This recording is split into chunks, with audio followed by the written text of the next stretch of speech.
Департамент Единого фронта – это отдел, напрямую подчиняющийся Центральному комитету Китайской коммунистической партии. Он занимается работой с китайцами, которые живут за пределами Китая и обладают социальным, коммерческим или академическим влиянием. Основной целью этого отдела является установление контроля за влиятельными китайцами во всем мире. Их вербуют агенты департамента, после чего они начинают продвигать китайские интересы в своей стране проживания. С департаментом активно сотрудничает Министерство государственной безопасности КНР, Министерство общественной безопасности КНР и Третий департамент Генерального штаба Народно-освободительной армии. Китай стремится стать глобальной державой с самодостаточными вооруженными силами. Это означает, что все составляющие военно-промышленного комплекса должны быть без зарубежного компонента, будь то иностранная технология производства или же импортные комплектующие. Согласно плану правительства, к 2025 году 70% китайского военно-промышленного комплекса должно быть организовано на базе китайских технологий. Для достижения этой цели в 2008 году под контролем Департамента Единого фронта КНР запустила программу «1000 талантов», направленную на привлечение ведущих иностранных ученых к сотрудничеству с китайскими университетами. К 2018 году в рамках программы в КНР работало более 7000 иностранных ученых. Каждый участник программы получает грант на сумму 1 миллион юаней, а также бесплатное проживание, питание и транспортные услуги. Кроме того, супруги иностранных ученых получают от правительства КНР хорошо оплачиваемую работу, а дети – возможность учиться в престижных китайских школах. Однако есть небольшой нюанс. Авторские права на любые исследования, проведенные в рамках 1000 талантов, должны быть зарегистрированы в Китае. Эта программа – лишь малая часть китайской стратегии по охоте за иностранными технологиями. Китайские власти активно используют дипломатов, шпионов, ученых, военных, преподавателей и простых граждан КНР для расширения своего влияния, контроля и промышленного шпионажа. В марте 2015 года в Китае была принята стратегия военно-гражданского слияния, суть которой была отражена в новом законе о национальной разведке. Все организации и граждане КНР должны содействовать деятельности китайских разведывательных органов, предоставляя им любую необходимую информацию и поддержку. Это касается и научных обменов, которые существуют между КНР и другими странами, контроль над научными стажировками и исследованиями, в которые вовлечены иностранные специалисты, находятся в руках китайских властей. В большей степени международное и научное сотрудничество КНР сосредоточено на США и Австралии. И именно туда китайские агенты чаще всего направляются с целью промышленного шпионажа. Однако не стоит сбрасывать со счетов маленькие государства. С 1998 по 2020 год ученые Новой Зеландии опубликовали 70 исследовательских работ, в написании которых приняли участие китайские специалисты, связанные с Народно-освободительной армией Китая. С одной стороны, это гораздо меньше, чем 1779 работ, опубликованных учеными США и КНР за тот же период времени. Однако стоит посмотреть на среднее количество. В Новой Зеландии 8 университетов, и 70 статей — это примерно 8 связанных с НОАК работ на каждый университет. Это гораздо больше, чем в США, так как в среднем на каждый из 1200 американских университетов приходится только одна работа, связанная с китайскими военными. Необходимо отметить, что несмотря на свои размеры, Новая Зеландия представляет для КНР существенный интерес. Китай является крупнейшим экспортным рынком Новой Зеландии и поглощает около 30% ее экспорта, а более 50% новозеландского импорта приходится на Китай. Кроме того, Новая Зеландия полностью зависит от КНР в отношении 513 категорий товаров, 144 из которых применяются в критически важной инфраструктуре, в том числе в энергетической, промышленной и военной сферах. Эта страна является членом Five Eyes, разведывательного альянса, в который входят Австралия, Канада, Великобритания и США, а также считается стратегическим партнером НАТО. Новая Зеландия отвечает за оборону и внешнюю политику 3 тихоокеанских территорий – островов Кука, Ниуэ и Токелау, что для КНР означает потенциальные дополнительные голоса в международных организациях. Кроме того, Новая Зеландия является одним из ближайших пунктов доступа к Антарктиде, где у Китая находятся 3 станции спутниковой системы навигации Бэйдоу, конкурирующие с американской GPS. Из-за чистого неба территория Новой Зеландии имеет потенциал для исследований ближнего космоса, что представляет интерес для НОАК, ученые которой разрабатывают высокоточные ракеты большой дальности. Новозеландская дешевая пахотная земля отвечает китайским интересам по обеспечению продовольственной безопасности. Из этой страны Китай импортирует 24% всех молочных продуктов, одновременно с этим являясь крупнейшим иностранным инвестором в молочный сектор Новой Зеландии. Китайские власти стремятся получить для своих специалистов доступ к военной промышленности Новой Зеландии. Так, в 2012 году новозеландский филиал компании Huawei и оклендская компания Rakon подписали соглашение об использовании китайской стороной продукции Rakon. Эта компания изготавливает кварцевые генераторы, которые применяются в ядерно-оружейном комплексе Соединенных Штатов, а также при изготовлении американских бомбовых комплектов Joint Direct Attack Munition.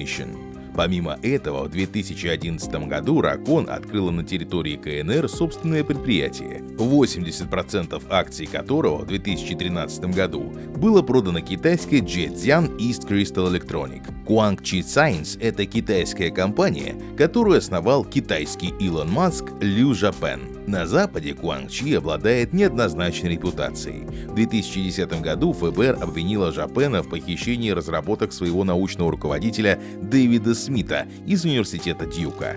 По мнению ФБР, Жапен сфотографировал материалы, связанные с созданием материи, скрывающей объекты от микроволновых сигналов, а после передал их военному командованию КНР. Справедливости ради стоит отметить, что дело было закрыто за отсутствием доказательств. Однако в 2018 году получило новое развитие из-за обострения отношений США и КНР. В 2014 году Guangqi Science, компания Shanghai Pingxin и Airways New Zealand подписали меморандум о взаимопонимании касательно космических запусков. В 2016 году Guangqi Science запустила с территории Новой Зеландии стратостат Traveler, способный осуществлять высокоточный мониторинг территорий, что некоторые исследователи классифицируют как попытку суборбитального шпионажа. В 2017 году новозеландскую компанию Pacific Aerospace обвинили в нарушении резолюции Совета Безопасности ООН под номером 1718, связанной с эмбарго на поставки оружия и связанных с ним материальных средств в Северную Корею. Дело в том, что осенью 2016 года на авиашоу в КНДР была замечена модель самолета, изготовлением которого занимается Pacific Aerospace. Было установлено, что еще в 2014 году 50% этой новозеландской компании было куплено Beijing Automotive Industry Holding, китайским государственным предприятием, которое специализируется на производстве военной техники, и было замечено в ее экспорте в Иран и Северную Корею.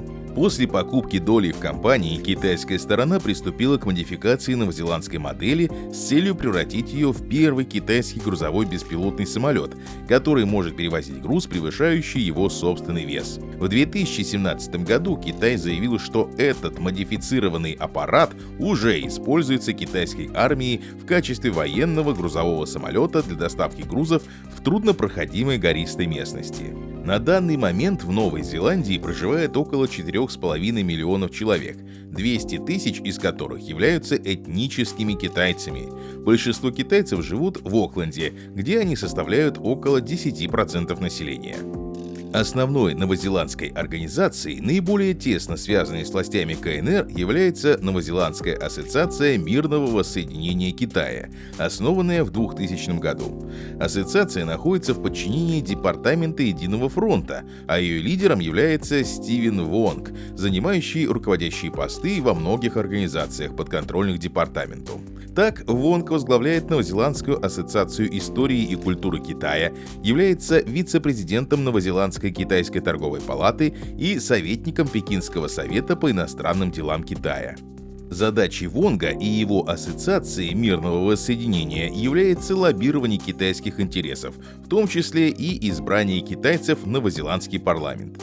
В 2004 году усилиями Вонга депутатом от партии ACT New Zealand стал китаец Кеннет Ван, сын члена КПК и внук первого губернатора провинции Шаньси. До 2017 года Ван был заместителем лидера партии, новозеландца Дэвида Сеймура, а его прокитайская инвестиционная и иммиграционная политика получила положительные отзывы в КНР, из-за чего ассоциация Вонга несколько раз организовывала сбор средств для его партийной деятельности.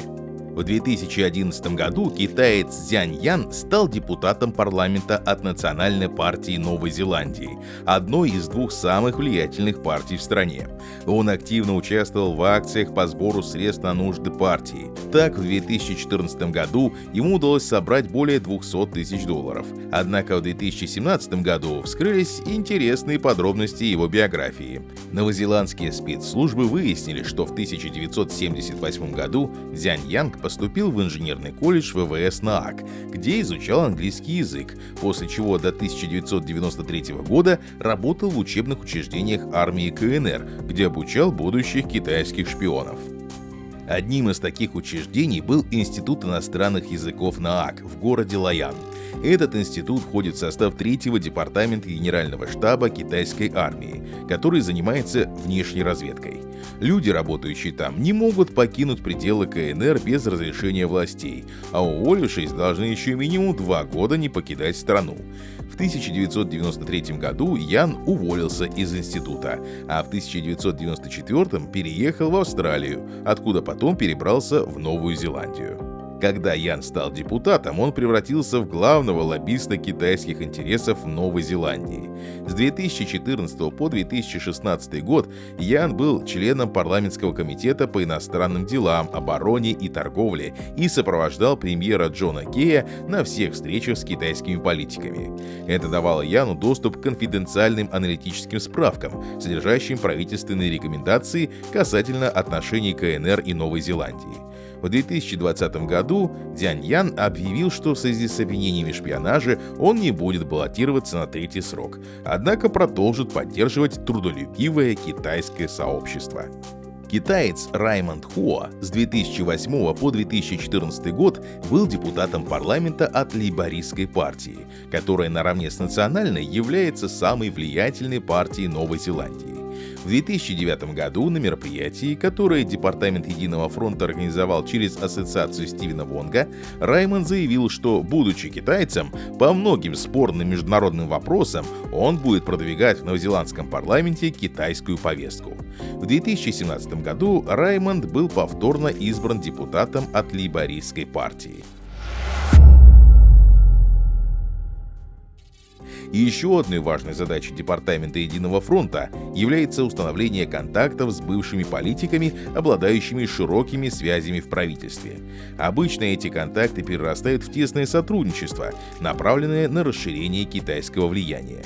В этой сфере в Новой Зеландии китайское правительство достигло внушительных успехов.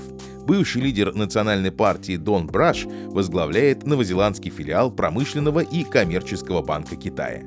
Бывшие депутаты от национальной партии Рут Ричардсон и Крис Тремейн входят в правление новозеландского филиала Bank of China. Кроме того, Рут Ричардсон является директором фермерской компании Sunlight Milk, 74% которой владеет китайская Shanghai Pengxin, запускающая стратостаты с новозеландских полей.